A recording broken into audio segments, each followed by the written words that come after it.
আসসালামু আলাইকুম। আজকে বিকালবেলা রান্না করছি, কারণ দুপুরবেলা রান্না করা যায় না। সকালবেলা যা রান্না করছিলাম ওটা দুপুরবেলা শেষ হয়ে গেছে। আজকে কিন্তু পয়লা বৈশাখের দিন। আমি কিন্তু ভিডিওটা কয়েকদিন পরে আপলোড দিচ্ছি, মানে পেঁপে যেদিনকার রান্না করছে এটা হচ্ছে পয়লা বৈশাখের দিন। পয়লা বৈশাখের দিন সকালবেলা রান্না করেছিলাম, ডাটা ওটা শেষ হয়ে গেছে। এবারে হচ্ছে বিকালবেলা শুরু করছি হচ্ছে এটা, অবশ্যই পেঁপে সেক্সি করা। অবশ্যই এটা কিন্তু আমাদের পয়লা বৈশাখের দ্বিতীয় দিন, হিন্দুদের পয়লা বৈশাখ আর কি, আমাদের দ্বিতীয় দিন।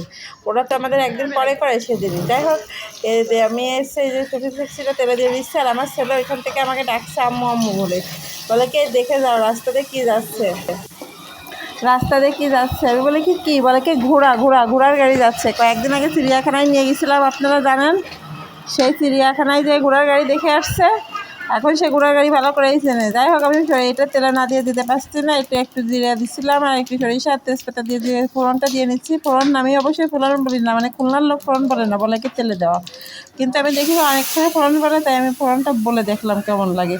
যাই হোক, এই যে আপনার এটা হয়ে যাচ্ছে তেলে দেওয়া। আমি তাড়াতাড়ি এটা একটু পানি থেকে গেছে, এটাকে পানিটা শুকিয়ে দেবো। আমার চুলাতে অনেক তাপ, পরে বড় বড় কাঠ দিয়ে রান্না করি, আপনারা সবাই জানেন।